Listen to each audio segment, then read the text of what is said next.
When Vanessa Mitchell walked up to the steps of the Harold Washington Federal Building in Chicago that Tuesday morning, she had no idea that her next 15 minutes would spark a congressional investigation that would bring down a cabinet secretary and change federal security protocols forever. Before we jump back in, tell us where you're tuning in from, and if this story touches you, make sure you're subscribed because tomorrow I've saved something extra special for you. Vanessa Mitchell had built Phoenix Logistics from a single delivery truck into the third-largest transportation company in the Midwest. At 38, she commanded a fleet of over 2,000 vehicles, employed 1,500 people across 6 states, and had just secured a $2 billion contract with the Department of Transportation to modernize freight distribution networks across the Great Lakes region. The meeting scheduled for 9:30 a.m. was supposed to be routine. Secretary of Transportation David Kellerman had personally requested this briefing on Phase 1 implementation timelines. Her company's innovative tracking systems and sustainable delivery methods had caught the attention of federal officials who were desperately trying to meet new environmental standards while improving efficiency. Vanessa had flown in from Detroit the night before, staying at the Palmer House Hilton. She'd reviewed her presentation 3 times, double-checked all the technical specifications, and even practiced her opening remarks in the mirror. This contract represented more than just revenue for Phoenix Logistics. It was validation of everything she'd worked to build since leaving her corporate job at FedEx 7 years earlier. She arrived at the federal building at 9:15 a.m., wearing a navy blue business suit and carrying a leather briefcase containing printed copies of her presentation, backup flash drives, and her company's latest sustainability reports. The Chicago morning was crisp, with early autumn air that carried the familiar scent of the nearby lake. The main entrance buzzed with typical government building activity. Federal employees flashed their badges and moved through security checkpoints while visitors queued at the reception desk. Vanessa joined the visitor line, pulling out her driver's license and the official meeting confirmation email she'd printed that morning. "Next," called the security guard behind the bulletproof glass. James Patterson had worked federal security for 12 years and took pride in following protocols to the letter. He barely glanced up as Vanessa approached the window. "Good morning. I have a meeting with Secretary Kellerman's office at 9:30, Vanessa said, sliding her identification and meeting confirmation through the slot. Patterson looked at her ID, then at her, then back at the ID. His expression shifted almost imperceptibly. "Purpose of visit?" "It's right there on the confirmation. Phoenix Logistics briefing on the DOT modernization contract." Patterson picked up his phone and dialed an extension. "Yeah, this is downstairs security. Got someone here claiming to have a meeting with the secretary's office." He paused, listening. "Name's Vanessa Mitchell." Another pause. "Phoenix Logistics." Vanessa checked her watch. 9:22 a.m. The elevator ride to the 18th floor would take at least 5 minutes, and she preferred to arrive a few minutes early for important meetings. "Ma'am, I'm going to need you to step aside while we verify this," Patterson said, not returning her identification. "Verify what, exactly? You have my confirmation email and my ID. The meeting was scheduled 3 weeks ago." "Standard procedure. Please step to the side." Vanessa moved to the designated waiting area, watching as 3 other visitors, all white she noticed, were processed quickly through the same security checkpoint. A man in a rumpled suit carrying a pizza delivery bag didn't even need to show ID beyond his driver's license. At 9:28, Patterson called her back. "Ma'am, there seems to be some confusion about your meeting." "What kind of confusion?" "The secretary's office has no record of any meeting with Phoenix Logistics today." Vanessa felt her stomach drop. She pulled out her phone and showed Patterson the email thread. "Here's the original meeting request from Deputy Secretary Williams. Here's the confirmation. Here's the reminder email I received yesterday." Patterson barely glanced at the screen. "Ma'am, anyone can fake an email. I'm going to need you to contact your meeting coordinator and have them call down here directly to verify." "The meeting starts in 2 minutes. Can you just call the secretary's office and ask for Deputy Secretary Williams?" "That's not how this works. You need to leave the building and resolve this from outside. You're holding up the line." Vanessa looked behind her. There was no line. The security checkpoint was empty except for two federal employees who just walked through without breaking stride. "Sir, I'm the CEO of a company that just signed a $2 billion contract with your department. This is clearly some kind of administrative error." "Ma'am, I'm going to need you to leave the building immediately, or I'll have to call additional security." Vanessa's hands were shaking now, partly from anger and partly from disbelief. She'd experienced discrimination before, the subtle kind that came with being a black woman in corporate America, but nothing this blatant, nothing this absurd. "I'm not leaving without speaking to a supervisor." Patterson's face hardened. "Security to the main entrance. Need assistance with an uncooperative visitor." Within 30 seconds, 2 additional guards appeared. Vanessa found herself being escorted toward the exit while other visitors and federal employees watched. She kept trying to explain about the meeting, about the contract, about Deputy Secretary Williams, but no one was listening. As they reached the glass doors, Vanessa turned back one more time. "I'm calling Deputy Secretary Williams right now. This is going to be a very embarrassing mistake for all of you." "Good luck with that," Patterson called after her. Standing on the sidewalk outside the federal building, Vanessa dialed Williams' direct number. It went straight to voicemail.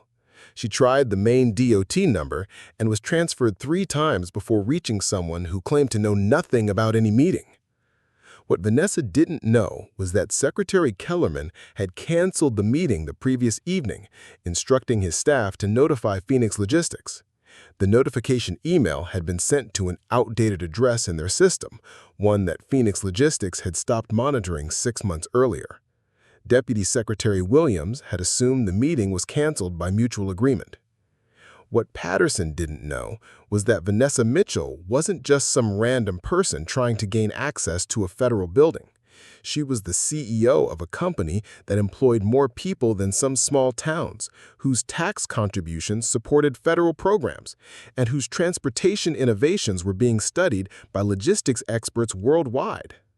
What neither of them knew was that Vanessa's younger brother Marcus worked as a digital media strategist and was always encouraging her to document important business moments.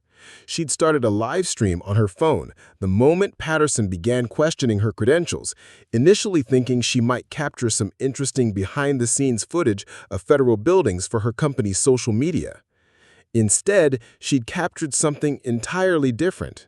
The live stream had started with only Marcus Mitchell watching from his apartment in Atlanta.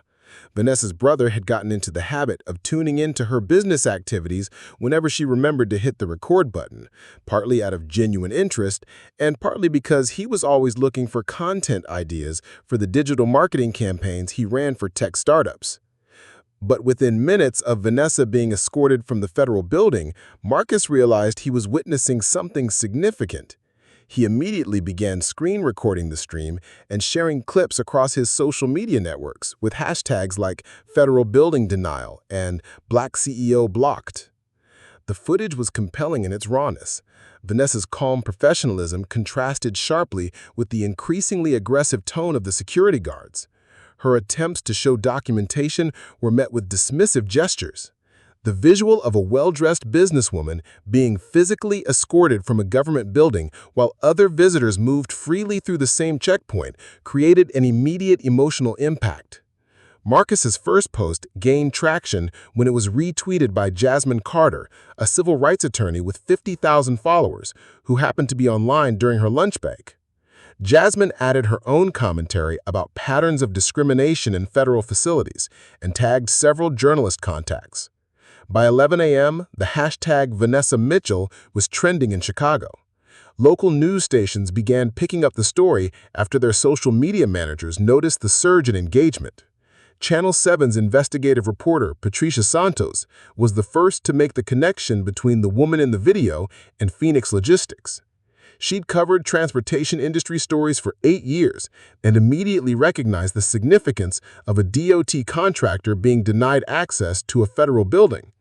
She began making calls to verify Vanessa's credentials and the legitimacy of the scheduled meeting. Meanwhile, Vanessa had driven to a nearby coffee shop, still trying to reach someone at the Department of Transportation who could explain what had happened. Her assistant, Rebecca Torres, was fielding increasingly frantic calls from reporters who tracked down Phoenix Logistics' main number. Miss Mitchell, I have Channel 7, WGN, and something called BuzzFeed News all asking for statements about an incident at a federal building, Rebecca said during their phone call. What incident? I haven't made any statements to the press. Ma'am, there's a video of you being escorted out of the Harold Washington building that has over 100,000 views. Vanessa felt her stomach sink again. She pulled up Twitter on her phone and saw her own face staring back at her from dozens of posts. The comments ranged from supportive to outraged to skeptical. Some users were questioning whether the incident was staged, while others were sharing their own experiences with federal building security. Preparing and narrating this story took us a lot of time, so if you are enjoying it, subscribe to our channel. It means a lot to us. Now, back to the story. The breakthrough came when Deputy Secretary Williams finally returned her call at 1:30 p.m. His voice was tense and apologetic. "Miss Mitchell, I am profoundly sorry about this morning. There was a miscommunication about the meeting cancellation, and I've been in damage control meetings for the past 2 hours. So there was supposed to be a meeting?" Absolutely. Secretary Kellerman had to reschedule due to an emergency Senate briefing, but our notification system failed. The email went to an old address. This should never have happened. Williams explained that he'd been unaware of the security incident until his communications director showed him the viral video. He'd immediately contacted building security to review the footage from their internal cameras. "Miss Mitchell, I want to be completely transparent with you. Our security chief has confirmed that proper protocols were not followed. You presented valid credentials and legitimate meeting confirmation. You should have been admitted immediately, with or without the scheduling confusion." The conversation continued for 20 minutes. Williams walked her through the standard procedures that should have been followed, the escalation process that was ignored, and the supervisor oversight that never occurred. He also revealed something that made Vanessa's blood run cold. "Our internal review shows that 17 other visitors were processed through that same checkpoint during the time you were being questioned. 16 were admitted without any secondary verification. We're examining whether there were any patterns in how these decisions were made." That afternoon, Vanessa drove back to the federal building. This time, Deputy Secretary Williams met her in the lobby personally. The same security guard, Patterson, was still at his station, but he barely made eye contact as Williams escorted her through the checkpoint. The rescheduled meeting lasted 3 hours. Vanessa presented her Phase 1 implementation timeline, discussed technical specifications for the new tracking systems, and answered detailed questions about her company's sustainability metrics. Secretary Kellerman, who'd flown back from Washington specifically for this meeting, was impressed with the thoroughness of her preparation. But the damage was spreading beyond the walls of the federal building. Patricia Santos had spent the day investigating Phoenix Logistics and Vanessa Mitchell's background. Her 6 p.m. news segment painted a picture of a highly successful entrepreneur who'd overcome significant obstacles to build a major transportation company. The segment included interviews with Phoenix Logistics employees, clients who praised the company's reliability, and industry experts who confirmed Vanessa's reputation as an innovator. Santos also included footage from the morning's incident, alongside expert commentary about federal security protocols. "What we're seeing here raises serious questions about how federal buildings handle visitor access," Santos reported. "Miss Mitchell's credentials were legitimate, her meeting was official DOT business, and her company holds major federal contracts. Yet she was denied entry and removed from the building in a manner that other visitors did not experience." The story was picked up by CNN that evening, then by NBC Nightly News. Each iteration added new context about Phoenix Logistics' federal contracts and Vanessa's track record as a business leader. Social media continued amplifying the story throughout the evening. The hashtag Vanessa Mitchell had generated over 2 million impressions by midnight. Civil rights organizations began sharing the video as an example of institutional bias, while business leaders expressed concern about how federal contractors were being treated. Vanessa, exhausted from the day's events, was trying to process everything from her hotel room when her phone rang. The caller ID showed a Washington, D.C. area code she didn't recognize. "Miss Mitchell, this is Congresswoman Angela Foster from the House Oversight Committee. I've been following your situation today, and I'd like to discuss scheduling a hearing about federal building security protocols and potential discrimination in government facilities." Congresswoman Angela Foster had built her political career on holding government agencies accountable. The former federal prosecutor turned legislator had spent 6 years on the House Oversight Committee, earning a reputation for thorough investigations that led to meaningful reforms. When she watched the video of Vanessa Mitchell being escorted from the federal building, her prosecutorial instincts immediately kicked in. Foster's chief of staff, Timothy Rodriguez, had flagged the story during their morning briefing 3 days after the incident. Social media engagement was still climbing, with new videos emerging from other federal contractors who claimed similar treatment. A pattern was beginning to emerge that went beyond one security guard's poor judgment. "Timeline this for me," Foster told Rodriguez during their Thursday morning meeting in her Capitol Hill office. "I want to know every federal building incident involving minority contractors in the past 2 years. Rodriguez had anticipated the request. His preliminary research had uncovered 14 documented cases where minority-owned businesses reported unusual delays or denials when accessing federal facilities for official meetings. Most had been resolved quietly through administrative channels, but the documentation painted a troubling picture of inconsistent security protocols. The deeper Rodriguez dug, the more concerning the evidence became. Internal Department of Transportation emails, obtained through existing Freedom of Information Act requests, revealed discussions about enhanced security measures for certain contractor meetings. The language was carefully neutral, but the implementation appeared to disproportionately affect minority-owned firms. Foster's investigation took an unexpected turn when whistleblower Catherine Walsh reached out through the committee's confidential tip line. Walsh had worked as an administrative assistant in Secretary Kellerman's office for 3 years and had been growing increasingly uncomfortable with what she observed. "There's a list," Walsh explained during a private meeting with Foster's staff in a secure conference room beneath the Capitol. Deputy Chief of Staff Harrison maintains what he calls a special attention roster. Companies on that list get additional scrutiny for meetings, contract reviews, everything. Walsh produced copies of internal memorandums that made explicit what many had suspected. The special attention list included a disproportionate number of minority-owned businesses, justified through vague language about due diligence and enhanced verification protocols. Phoenix Logistics appeared on the list not because of any performance issues or security concerns, but because of what one memo described as rapid growth requiring additional oversight. The same rapid growth that had earned Vanessa recognition as Entrepreneur of the Year from the National Association of Women Business Owners. When Foster's committee officially launched their investigation the following week, Secretary Kellerman's initial response was defensive.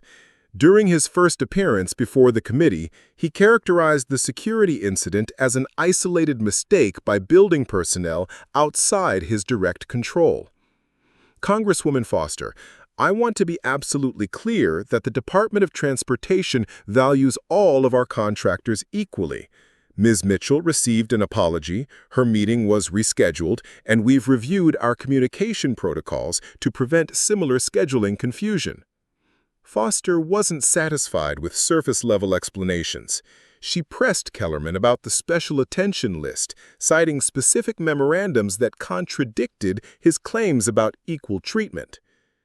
"Mr. Secretary, Can you explain why Phoenix Logistics required enhanced verification when they've maintained a perfect performance record on all federal contracts?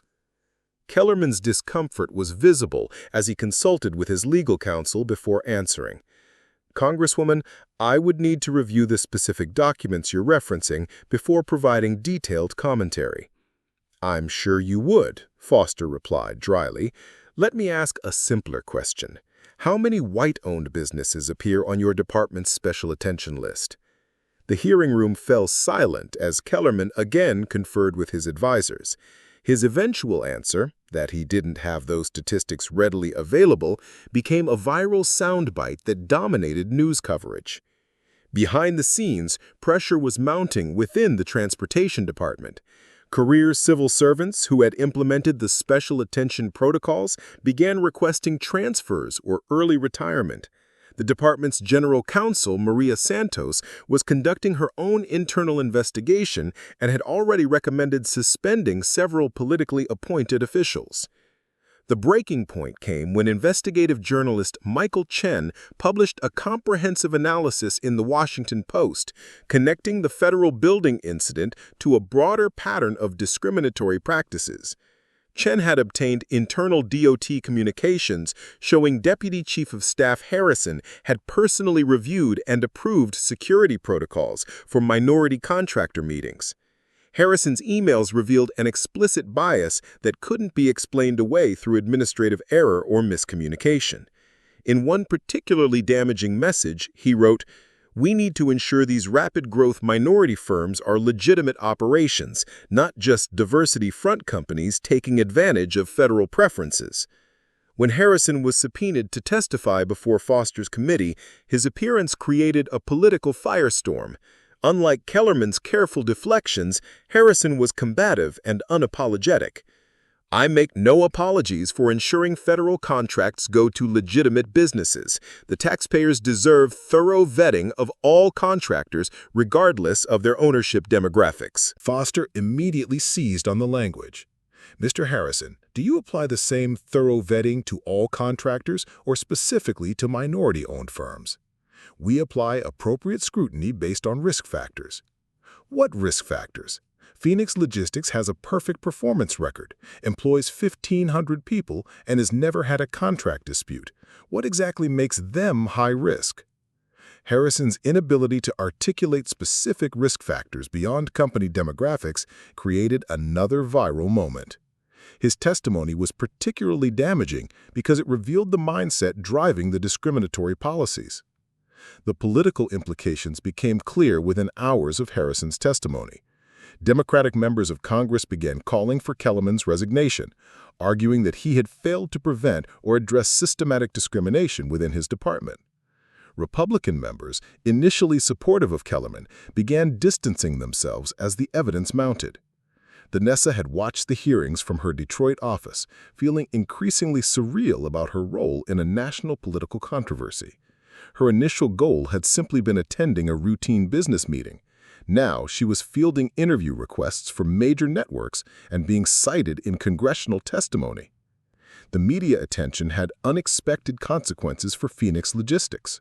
The company received dozens of new contract inquiries from businesses impressed by Vanessa's handling of the situation. Several major corporations reached out about partnership opportunities, seeing her as exactly the kind of innovative leader they wanted to work with. But the positive business impact couldn't overshadow the broader implications of what the investigation was revealing. Foster's committee had uncovered evidence of systematic discrimination affecting dozens of minority-owned businesses across multiple federal agencies. The night before the committee's final hearing, Foster received a call from House Speaker Patricia Williams. The speaker's message was direct. The investigation had provided sufficient evidence to support articles of impeachment against Secretary Kellerman for failure to perform his constitutional duties and enabling discriminatory practices in a federal agency. The announcement of impeachment proceedings against Secretary Kellerman sent shockwaves through Washington's political establishment. Within hours of Speaker Williams' decision, cable news networks had cleared their evening schedules for special coverage, and political analysts were scrambling to understand the constitutional implications of only the second cabinet impeachment in American history. White House Chief of Staff Jonathan Blake received the news during a routine briefing with President Harrison's senior staff. The administration's initial response was to distance themselves from Kellerman while avoiding any appearance of throwing him under the bus. Blake crafted a carefully worded statement emphasizing the president's commitment to equal treatment under federal law while expressing confidence in the constitutional process. The president believes that all Americans deserve fair and equal treatment when conducting business with their federal government, the White House statement read. We will allow the constitutional process to proceed while ensuring that the important work of the Transportation Department continues without interruption. The statement fooled no one. Political insiders understood that Kellerman had become a liability the administration couldn't afford to defend too vigorously. However, they also couldn't abandon him completely without appearing to validate the impeachment charges. Senate Majority Leader Elizabeth Norton found herself in an equally delicate position. As the person who would oversee any Senate trial, she needed to appear impartial while managing the political interests of her Republican caucus. Norton had worked with Kellerman on transportation infrastructure bills and considered him a competent administrator. But the evidence emerging from the House investigation was increasingly difficult to dismiss. The legal community was watching the proceedings with intense interest. Constitutional law professors across the country were fielding interview requests about impeachment standards and the unique challenges of trying a cabinet secretary. Professor Margaret Stevens from Harvard Law School became a frequent television commentator, explaining the historical precedent and legal framework. What makes this case particularly complex is that we're dealing with systemic discrimination rather than personal corruption. The founders didn't anticipate impeaching officials for institutional failures, but the Constitution's language about high crimes and misdemeanors is broad enough to encompass this situation. The business community's reaction was swift and largely supportive of the impeachment process. The U.S. Chamber of Commerce, typically reluctant to wade into political controversies, issued a statement calling for thorough review of federal contracting practices to ensure all businesses compete on a level playing field. More significantly, several major corporations with federal contracts began conducting their own internal reviews of their experiences with the Transportation Department. Boeing's chief legal officer, Amanda Rodriguez, discovered internal emails documenting unusual delays in contract approvals that correlated with the timeline of enhanced security measures identified in the congressional investigation. We found patterns in our contract processing that we hadn't previously connected to broader policy changes, Rodriguez testified during a closed-door briefing with House investigators. What we initially attributed to routine bureaucratic delays now appears to have been part of a systematic approach to certain types of contractors. The revelation that even major defense contractors had experienced discriminatory treatment expanded the scope of the scandal beyond minority-owned businesses. Wall Street analysts began questioning whether federal contracting inefficiencies were affecting publicly traded companies' earnings forecasts. Vanessa's role in the unfolding drama had evolved from victim to reluctant public figure. Her company's profile had skyrocketed, bringing both opportunities and unwanted scrutiny. Phoenix Logistics received contract inquiries from private companies impressed by her handling of the situation, but also faced detailed audits from federal agencies, apparently trying to find any justification for the enhanced scrutiny she'd received. The audit results, released by the Department of Transportation's Inspector General, were embarrassing for the department. Phoenix Logistics not only met all performance standards, but exceeded them in every measurable category. The company's safety record, on-time delivery rates, and employee satisfaction scores all ranked in the top 5% of federal contractors. Ms. Mitchell's company represents exactly the kind of innovation and efficiency that federal contracting is supposed to encourage, Inspector General Patricia Wong wrote in her report. The additional scrutiny applied to Phoenix Logistics appears to have been based on factors unrelated to performance, capability, or legitimate security concerns. The Inspector General's report became crucial evidence in the impeachment proceedings. It provided objective, government-generated documentation that the discriminatory practices had no legitimate justification. Meanwhile, Deputy Chief of Staff Harrison's resignation had triggered a broader exodus from the Transportation Department.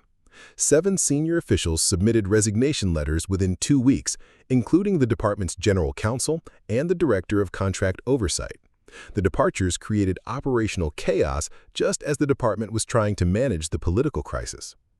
Acting Deputy Secretary Williams, promoted after Harrison's departure, faced the impossible task of maintaining department operations while implementing reforms to address the discrimination allegations. His internal memo to all department staff became public when it was leaked to the Washington Post. Effective immediately, all contractor security protocols will be standardized regardless of business ownership demographics, Williams wrote. Any employee who believes they have been instructed to apply different standards based on contractor characteristics should report these concerns immediately to the Inspector General's office. The memo's language implicitly acknowledged that discriminatory practices had been occurring, further undermining Kellerman's claims that the enhanced security measures were legitimate and applied equally. Public opinion polling showed strong support for the impeachment proceedings, with 63% of Americans believing that systematic discrimination in federal agencies constituted impeachable conduct. The polling crossed traditional partisan lines, with 38% of Republicans supporting the impeachment process. The numbers reflected broader frustration with government accountability and fairness. Focus groups conducted by major polling organizations revealed that voters viewed the Kellerman case as symbolic of larger problems with federal bureaucracy and equal treatment under the law. Civil rights organizations seized the momentum to push for broader reforms. The NAACP announced a comprehensive audit of federal contracting practices across all agencies, while the National Association of Women Business Owners launched a campaign for legislative changes to prevent similar discrimination. The Kellerman impeachment represents a turning point for federal accountability, said NAACP President Derek Johnson during a press conference outside the Capitol. We cannot allow systematic discrimination to hide behind bureaucratic procedures and administrative discretion. As the House Judiciary Committee prepared for formal impeachment hearings, legal experts debated whether the case would set new precedent for holding federal officials accountable for institutional discrimination. The outcome would likely influence how future administrations approached civil rights enforcement and federal contracting practices. The stakes extended far beyond one cabinet secretary's career.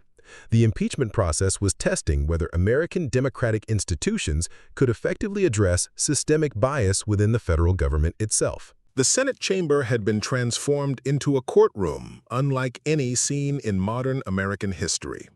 Chief Justice Rebecca Martinez presided over the proceedings from the elevated bench typically reserved for the vice president, while 100 senators sat as jurors in the trial of Transportation Secretary David Kellerman. The gravity of the moment wasn't lost on anyone present. Senate trials of impeached officials were rare enough, but trying a sitting cabinet secretary created unprecedented procedural challenges. Chief Justice Martinez had spent weeks consulting with constitutional scholars and Senate parliamentarians to establish the ground rules for the historic proceeding. Lead House Manager Diana Martinez opened the prosecution's case with a multimedia presentation that connected Vanessa Mitchell's experience to a broader pattern of institutional discrimination. Using charts, timelines, and video testimony, she painted a picture of systematic bias that extended far beyond one security incident. Honorable Chief Justice, distinguished senators, we are here because an American citizen and successful business owner was denied her constitutional right to equal treatment by her own government, Martinez began. But this case is about much more than one woman's experience. It's about whether we will tolerate systematic discrimination disguised as administrative policy. The prosecution's strategy was methodical. Rather than focusing solely on Kellerman's personal culpability, they demonstrated how discriminatory practices had become institutionalized within the Transportation Department under his leadership. Former department employees testified about meetings where minority contractors were specifically flagged for additional scrutiny. Sarah Chen, a career civil servant with 22 years in federal contracting, provided devastating testimony about internal department culture. Chen had been present for briefings where Kellerman personally approved enhanced screening procedures for what staff euphemistically called diversity contractors. Senator Williams, in my 2 decades of federal service, I had never seen contractor screening based on ownership demographics until Secretary Kellerman's administration, Chen testified under oath. The protocols were presented as security measures, but the pattern of implementation was unmistakably discriminatory. The prosecution's defense team, led by renowned constitutional attorney Michael Stone, faced the challenging task of defending administrative decisions that looked increasingly indefensible. Stone's strategy focused on intent, arguing that administrative failures didn't constitute the high crimes and misdemeanors required for conviction. Chief Justice Martinez, honorable senators, we ask you to consider whether administrative oversight failures, however regrettable, justify the extraordinary remedy of removal from office, Stone argued during his opening statement. Secretary Kellerman's intent was always to ensure proper vetting of federal contractors, not to discriminate against any group. The defense strategy faltered when prosecutors introduced email evidence showing Kellerman's direct involvement in developing the enhanced screening protocols. Internal communications revealed his personal approval of policies that specifically targeted rapidly growing minority-owned businesses. One particularly damaging email exchange occurred between Kellerman and Deputy Chief Harrison 3 months before Vanessa's federal building incident. Kellerman had written, "We need to ensure these minority preference contractors are legitimate operations delivering real value, not just taking advantage of set-aside programs." When Stone cross-examined prosecution witnesses, he struggled to explain away the documentary evidence. His attempts to characterize the emails as taken out of context were undermined by the sheer volume of similar communications spanning Kellerman's entire tenure as secretary. The trial's most compelling moment came when Vanessa herself testified before the Senate. Unlike her House appearances, the Senate testimony focused on the broader implications of her experience rather than the specific details of the federal building incident. Senators, I built Phoenix Logistics because I believed in the American promise that hard work and innovation would be rewarded. What I discovered is that success as a black business owner apparently made me more suspicious of my own government, not more credible. Under questioning from Senator Patricia Davis, Vanessa described the cascading effects of discriminatory federal policies on minority entrepreneurs. Her testimony revealed that enhanced scrutiny wasn't just an inconvenience. It created real economic barriers that affected business growth, employment opportunities, and innovation. Senator Davis, when federal contracts are delayed or subjected to additional requirements based on ownership demographics, it doesn't just affect one company, Vanessa explained. It sends a message to investors, employees, and other potential contractors about who the government considers legitimate business partners. The defense's cross-examination of Vanessa backfired spectacularly when Stone suggested that her company's rapid growth might have legitimately warranted additional scrutiny. Vanessa's response highlighted the fundamental flaw in the defense strategy.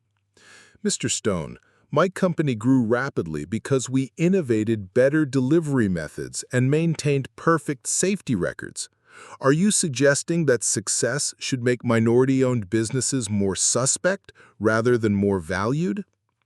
Republican senators, who had initially been skeptical of the impeachment charges, began showing signs of concern as the evidence mounted. Senator Robert Chen, typically a reliable conservative vote, questioned Kellerman directly about his personal responsibility for departmental policies. "Secretary Kellerman, you've testified that you weren't aware of discriminatory implementation of security protocols," Senator Chen said during questioning. But these emails show your direct involvement in creating those protocols. How do you reconcile that contradiction? Kellerman's response, that he had relied on staff recommendations without fully understanding their implications, struck many senators as an abdication of leadership responsibility rather than a defense against impeachment. The prosecution's closing arguments emphasized constitutional principles rather than political considerations. Martinez argued that systematic discrimination by federal agencies threatened the foundational promise of equal protection under law. Senators, you must decide whether government officials can implement discriminatory policies with impunity as long as they use bureaucratic language to disguise their intent, Martinez concluded. The evidence shows Secretary Kellerman personally approved and supervised policies that systematically disadvantaged American citizens based on race and ethnicity. Stone's closing defense focused on the unprecedented nature of the proceedings and the dangerous precedent that conviction might establish. He argued that policy disagreements shouldn't justify impeachment, even when those policies had discriminatory effects.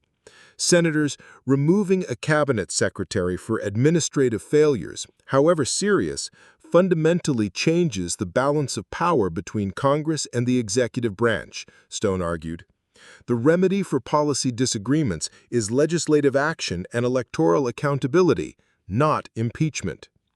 The Senate deliberated for 3 days behind closed doors, with senators from both parties struggling with the constitutional and political implications of their decision.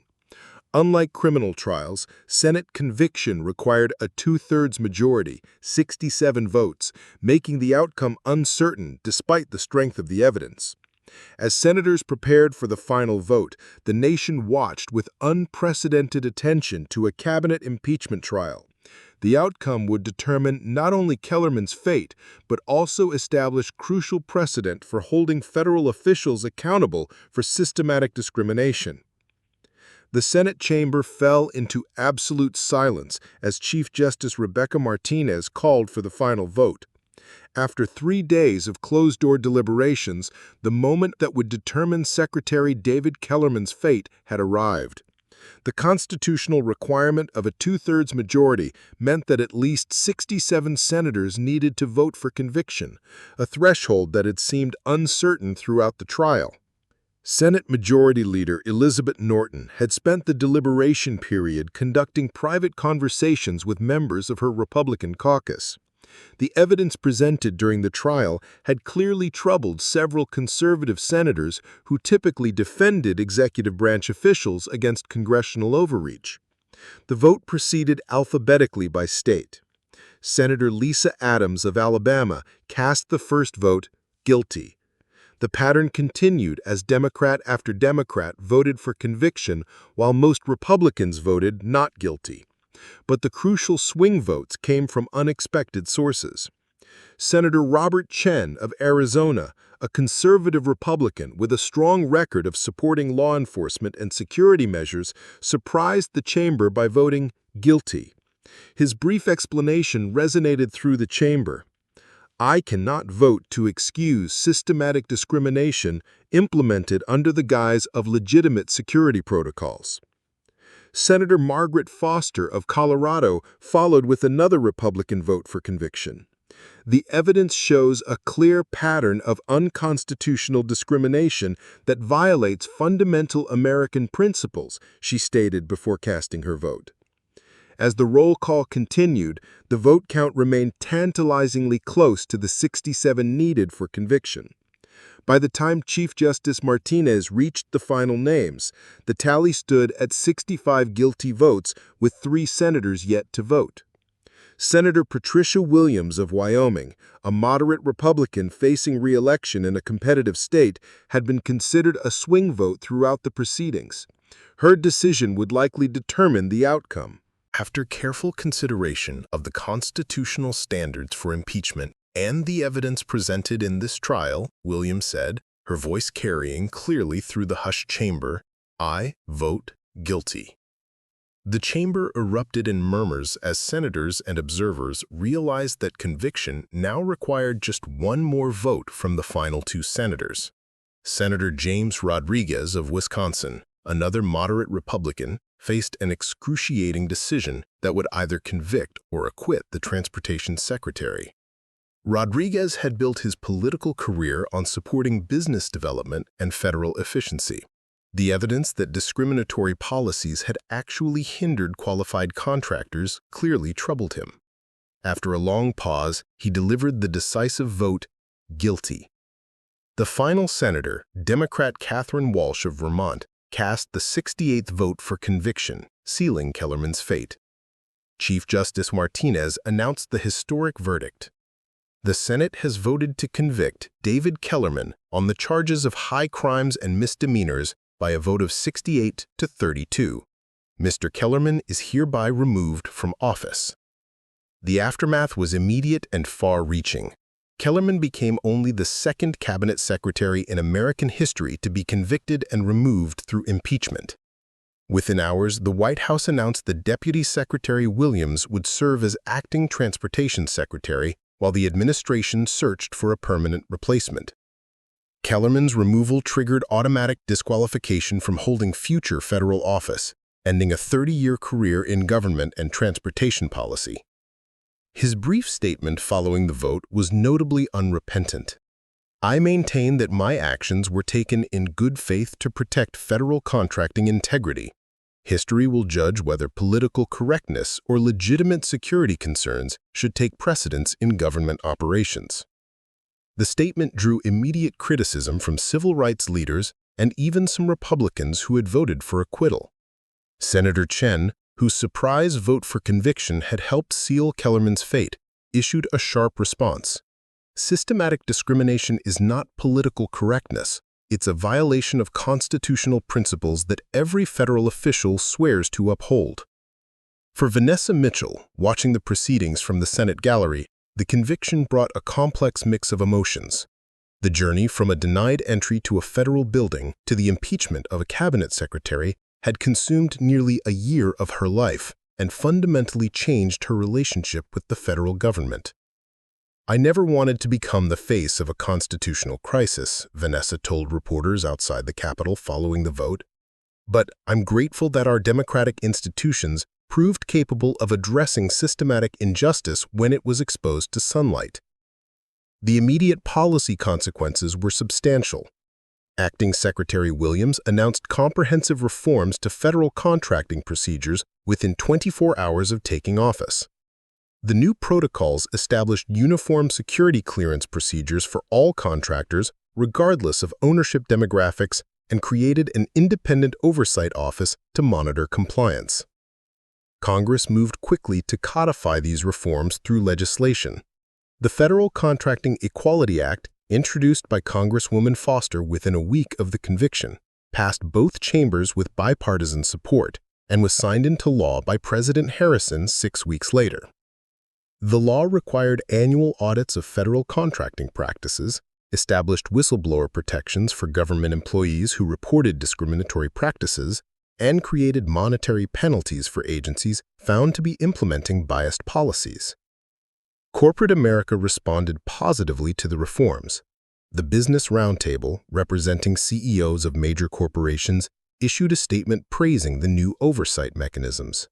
These reforms will ensure that federal contracting remains based on merit and capability rather than subjective criteria that can mask discriminatory intent, the statement read. Phoenix Logistics experienced unprecedented growth in the months following the impeachment trial. Vanessa's profile as a business leader who had successfully challenged government discrimination attracted new clients and partnership opportunities. The company's workforce expanded to over 3,000 employees across 8 states. More significantly, Vanessa became a sought-after speaker on business leadership and civil rights issues. Her keynote address at the National Small Business Administration Conference 6 months after the trial drew a standing ovation from an audience of federal contracting officials and minority entrepreneurs. The system worked because people of good faith in all three branches of government chose constitutional principles over political convenience, Vanessa told the audience. But we must remain vigilant to ensure that systematic discrimination doesn't simply find new ways to hide in bureaucratic procedures. The impeachment established important constitutional precedent for holding federal officials accountable for institutional discrimination. Legal scholars noted that the case expanded the traditional understanding of high crimes and misdemeanors to include systematic violations of constitutional rights through administrative policy. Professor Margaret Stevens of Harvard Law School, who had provided expert commentary throughout the proceedings, co-authored a comprehensive analysis that became required reading in constitutional law courses. The Kellerman impeachment demonstrates that democratic institutions can adapt to address forms of discrimination that the founders never explicitly anticipated, Stevens wrote. 1 year after the Senate conviction, the Transportation Department's Inspector General released a comprehensive review showing dramatic improvements in contractor processing times and satisfaction ratings. Minority-owned businesses reported increased confidence in federal contracting opportunities, while overall efficiency metrics improved across all demographic categories. The report vindicated arguments that discriminatory practices had actually hindered government effectiveness rather than improving security or oversight. Bias-free contracting processes produce better outcomes for taxpayers and businesses alike, Inspector General Wong concluded.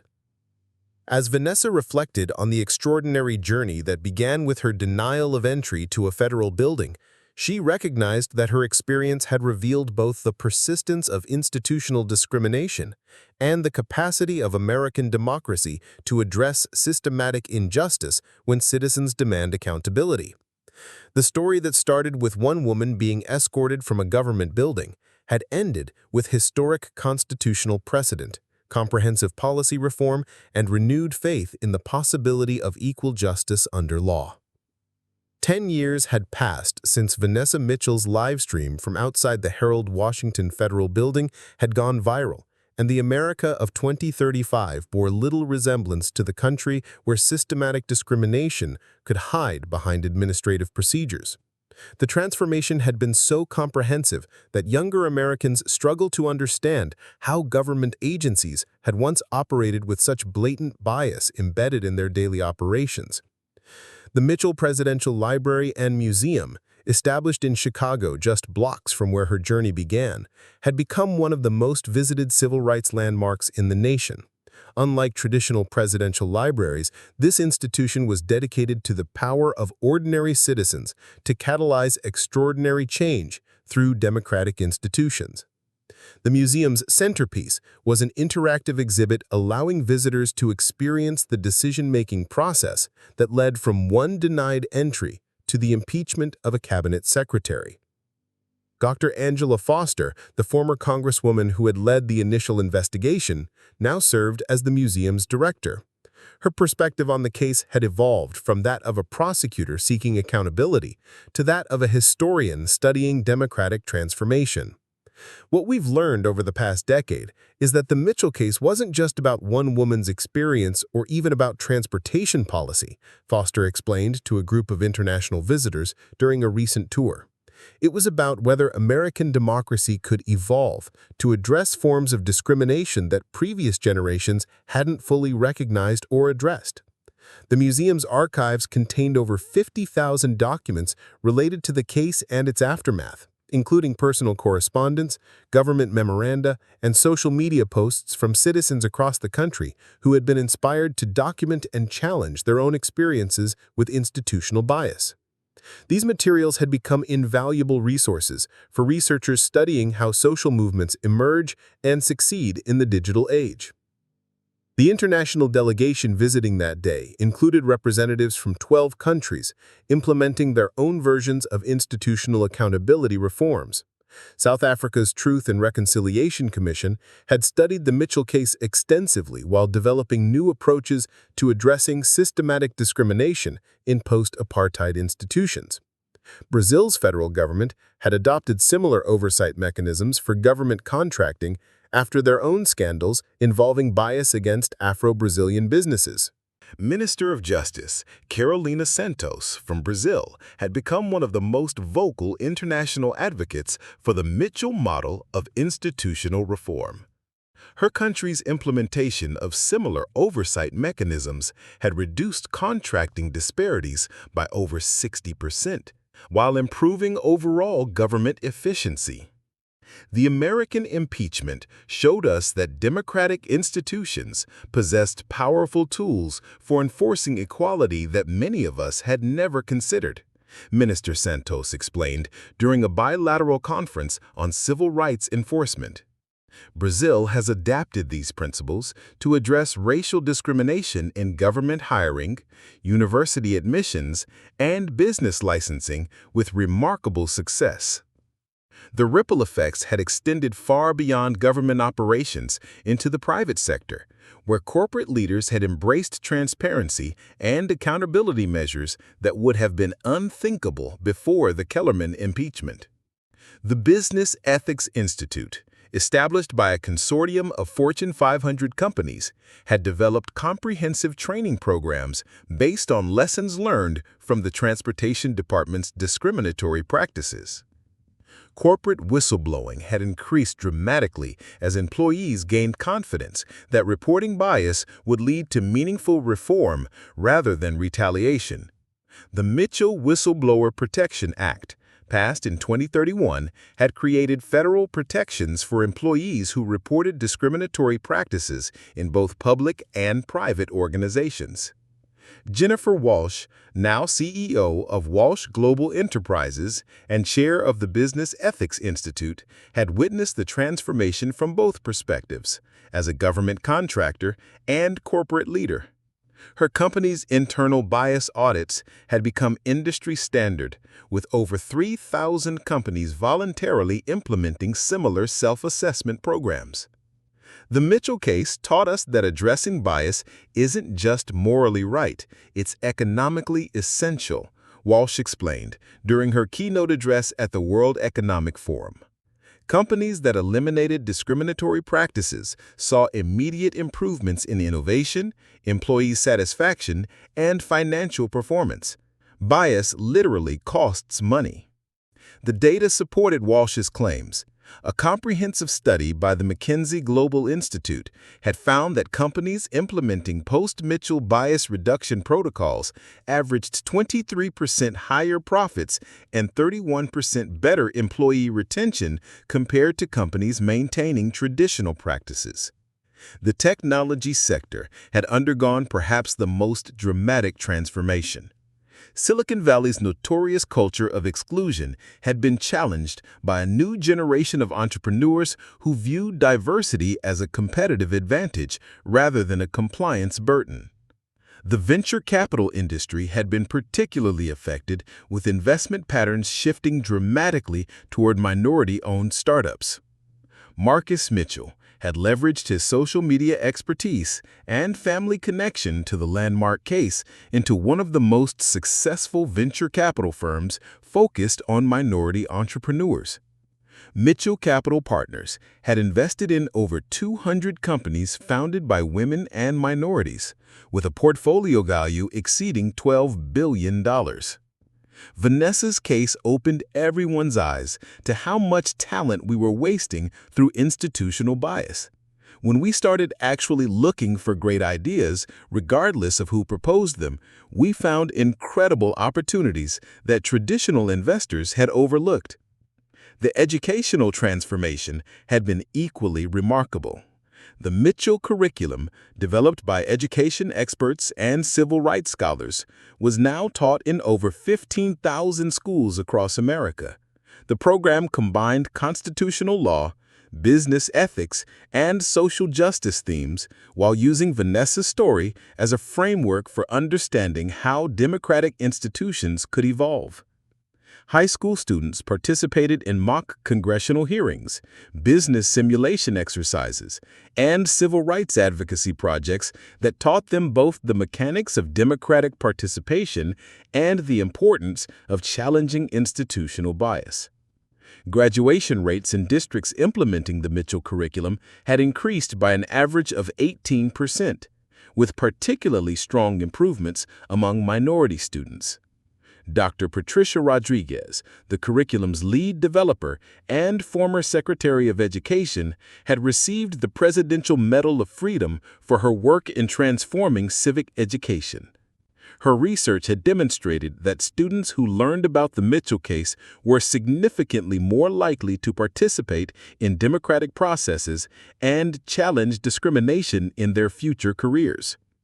Young people need to understand that democracy isn't just about voting every few years, Dr. Rodriguez explained during a conference on civic education.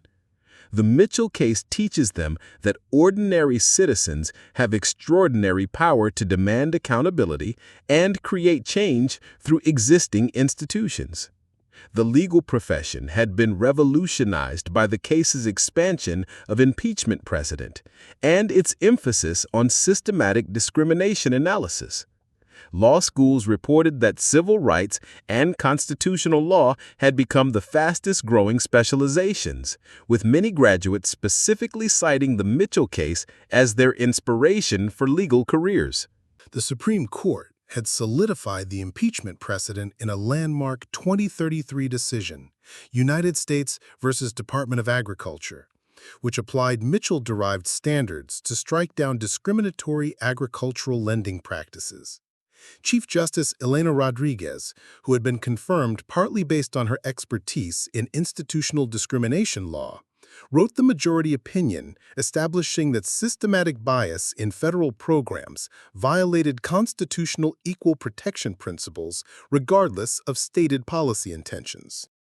The Mitchell precedent established that government officials cannot hide behind neutral language while implementing discriminatory practices, Chief Justice Rodriguez wrote. Our constitutional system demands that federal programs operate with genuine equality, not just the appearance of fairness. The decision had immediate practical implications for federal agencies, which faced potential legal challenges if their programs showed statistical disparities that couldn't be explained by legitimate policy considerations. Agency heads across government had implemented comprehensive bias auditing systems to avoid the kind of systematic discrimination that had brought down Secretary Kellerman. Religious communities had embraced the case's themes of justice and institutional accountability with surprising enthusiasm. The National Council of Churches had established the Mitchell Commission on Religious Justice, which conducted bias audits of member organizations and provided training on inclusive leadership practices. Reverend Dr. Michael Washington of the African Methodist Episcopal Church had become a national voice for applying civil rights principles within religious institutions. His book, Faith and Fairness, Applying the Mitchell Principles to Religious Organizations, had been adopted by seminaries across denominational lines. The Mitchell case reminds us that institutions claiming to serve God must be especially careful to treat all people with genuine equality, Reverend Washington wrote. We cannot preach justice on Sunday while practicing discrimination on Monday. The international human rights community had embraced the Mitchell case as a model for addressing institutional racism through democratic means rather than external pressure or international intervention. The United Nations had established the Mitchell Institute for Democratic Accountability, which provided technical assistance to countries developing their own oversight mechanisms for government discrimination.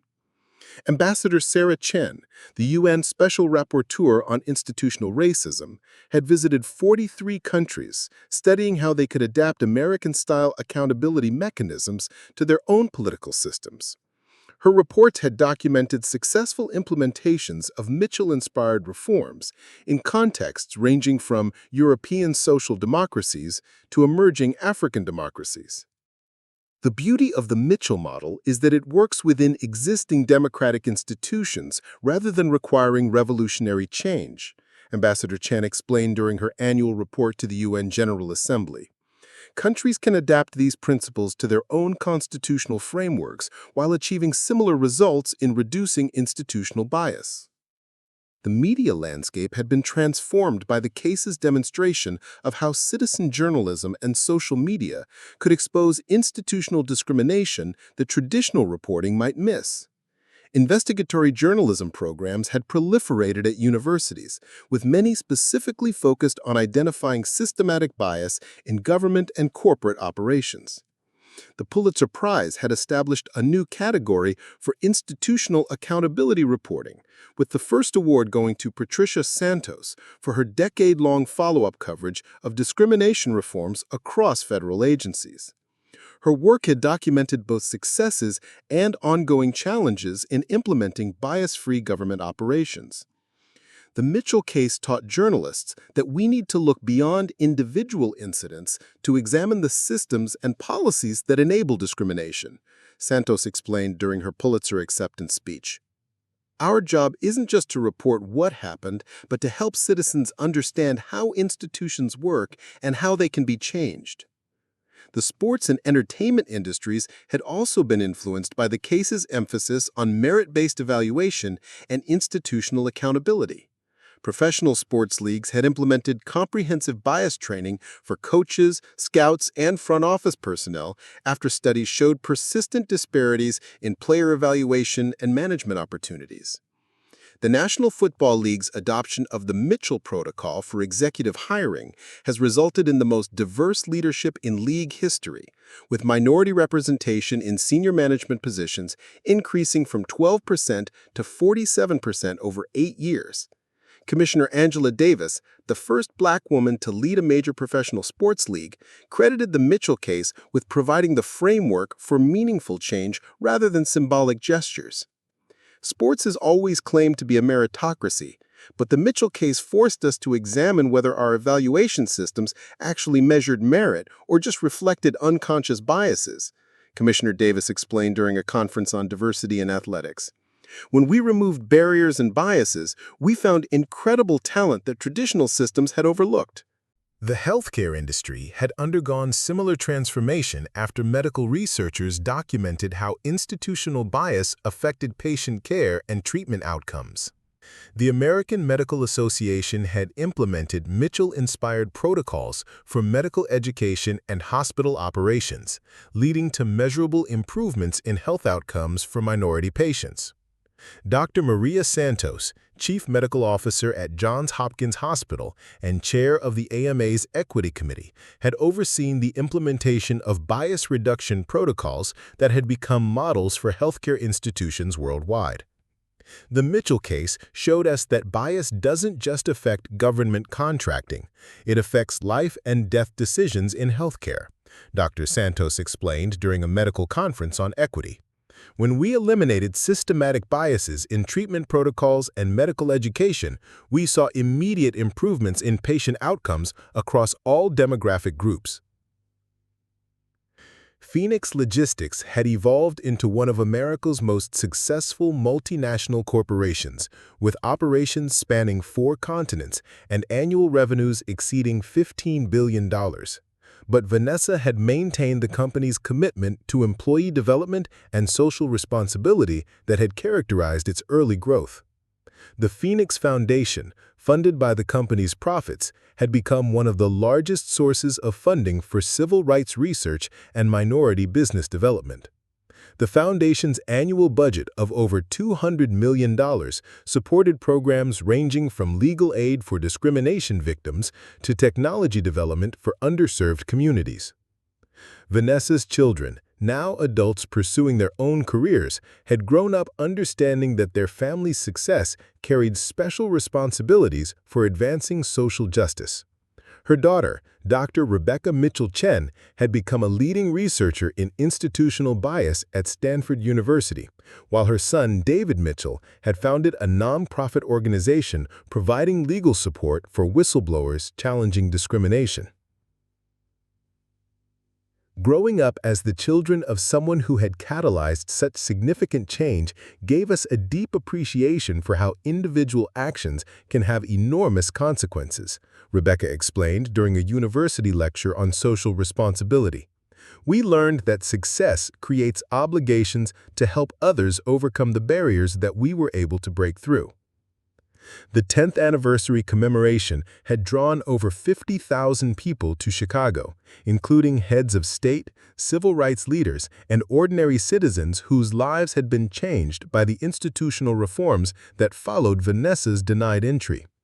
The week-long celebration included academic conferences, business forums, and cultural events exploring different aspects of the democratic transformation. President Maria Rodriguez, the first Latina president in American history, had been elected partly on a platform of continuing and expanding the institutional reforms that began with the Mitchell case. Her administration had implemented the most comprehensive civil rights enforcement mechanisms in federal history, with systematic bias auditing now required for all government programs. The Mitchell case proved that American democracy possesses remarkable capacity for self-correction when citizens demand accountability and public servants choose principle over prejudice, President Rodriguez said during her keynote address at the anniversary celebration. But it also taught us that this capacity requires constant cultivation and protection. Standing once again before the federal building that now bore her name, Vanessa reflected on the extraordinary decade that had followed her simple attempt to attend a business meeting. The personal journey had been challenging, with years of media attention, testimony, and public scrutiny that had fundamentally altered her family's life. But the broader transformation had exceeded anything she could have imagined when Marcus first shared her live stream. An entire nation had grappled with questions of institutional bias and democratic accountability, ultimately choosing reform over complacency and justice over convenience. The Harold Washington Federal Building had been transformed into a symbol of democratic renewal, with its lobby featuring interactive exhibits about constitutional rights, institutional accountability, and the impeachment process. Tour groups arrived daily from schools, universities, and organizations around the world, seeking to understand how one denied entry had catalyzed such comprehensive change. 10 years ago, I stood outside this building as someone who had been denied entry based on assumptions about whether I belonged here, Vanessa told the anniversary crowd, her voice carrying across the plaza filled with American flags and civil rights banners. Today, we've built a nation where those assumptions are challenged by law, by policy, and by the everyday courage of citizens who refuse to accept discrimination as normal. The transformation had been comprehensive, but Vanessa understood that maintaining it would require eternal vigilance. Each generation would need to learn that democracy demanded active participation and that justice required constant effort. But she had also learned that when ordinary people demanded extraordinary accountability, American institutions retained the remarkable capacity to evolve and improve. The ripple effect that began with one live stream had become a wave of democratic renewal that continued to spread across institutions, communities, and nations. The work was far from finished, but the foundation for a more just and accountable society had been firmly established through the collective efforts of millions of Americans who had chosen to demand better from their democracy. Up next, you've got two more standout stories right on your screen. If this one hits the mark, you won't want to pass these up. Just click and check them out. And don't forget to subscribe and turn on the notification bell so you don't miss any upload from us.